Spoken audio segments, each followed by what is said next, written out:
Hey guys, and welcome to the channel. My name is Nick O'Leary. Now today we've got something very unique and very special.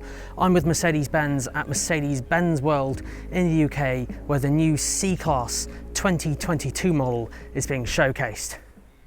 It's inside, let's have a look.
So this is it, the new C-Class 2022 model. Now of course this car isn't out yet, but consider this a first impressions video, a sneak peek before it's actually released. Oh, and as well, this model shown here is a pre-production car and also left-hand drive, so when it does come out, have a word with your local Mercedes-Benz for specs and prices when it launches. So right off the bat it looks awesome. Newly designed aggressive headlights matching other models in the Mercedes-Benz range, power domes on the bonnet, new grilles too, and oh, that interior is just amazing, with an almost floating screen angled toward the driver. Now dimensions wise, the car is bigger but only just by a tiny bit, and you'll be pleased to know that given the extra size it goes straight into the interior, meaning more room for you and your passengers. So outside, the new model is 4,751mm, so that's an increase of 65mm. The width 2033, so it's an extra 13mm, and then the height is actually slightly lower, so it's 9mm less.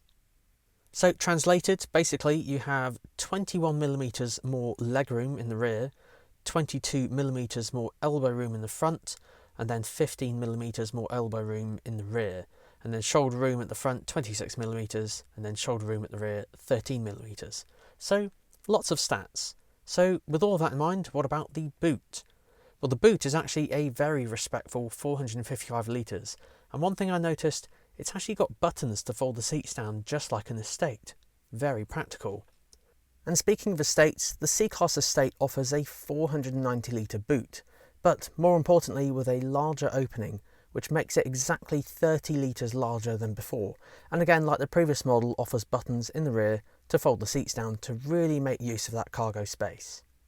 Also, for the plug-in hybrid enthusiasts out there, I have also had confirmed there will not be a hump in the floor for the lithium-ion battery like the previous model, and I've also heard it'll do around 60 miles of range on WLTP thanks to its 25.4 kWh battery pack.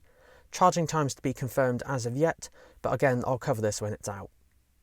Rear seat design is of course very good, with cup holders in the centre armrest, and I also did note there were heated seats in the rear, but we will of course have to wait for the actual release to see if this is a UK option. Also, as normal in most modern cars now, there's USB-C ports in the rear, just in case anyone needs to charge their phone or tablet. Now moving on to the grand masterpiece of the car, the new screen, and it's angled actually slightly toward the driver. Now compared to the S-Class screen it's almost the same, but I'm sure I'll come to know more specific specs later. But initial looks, it looks amazing, and of course I had to try it out. Now this one is very similar to the normal MBUX found on cars with the widescreens, but this one and the one in the S-Class are a completely new generation. Second generation to be more precise. And this is only found, as I mentioned, in this car and the S-Class currently. Now, it's super responsive with the centre armrest positioned in a way that it kind of acts like a support for using the touchscreen, because you know what it's like using the touchscreen while driving. So with your elbow as kind of a point of contact to the car, it does make it quite easy to type things in. Also, what's really nice as well, the climate control buttons are also shown at the bottom of the screen at all times, so it's only a touch away. And of course, for users of MBUX Generation 1, it will look very similar with the Navi, the phone, radio and media all laid out on the screen. And you know me, I heard that this new generation of MBUX had wireless Apple CarPlay, so I had to try that out as well. And sure enough, after connecting it via Bluetooth, I had a message pop up and ask if I wanted to do just that. And it worked a treat. And it filled the entire screen. Oh man, I want the new C-Class just for that. Joking aside, the ambient lighting was awesome to see, mimicking the S-Class design, and I also noticed the dynamic select switch was right at the bottom, literally just a touch away. Also, just slightly further along there was a fingerprint sensor button for logging into your profile, which of course will load up all of your settings the way you left them.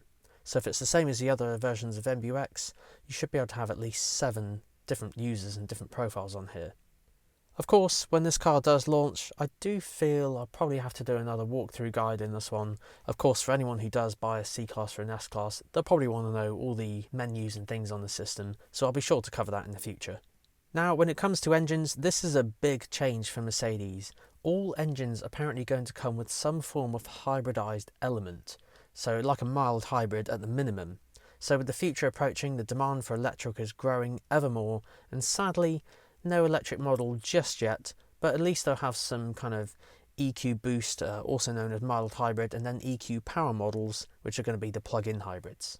But no, as this car hasn't been released yet, I don't know the exact engines that will be available in the UK, but as soon as these do become available, I'll pop them into the description down below.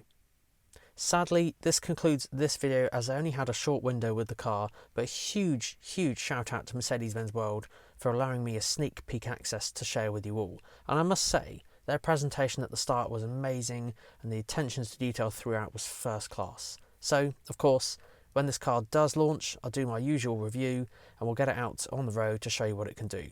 But guys, thanks again for watching. See you all next week.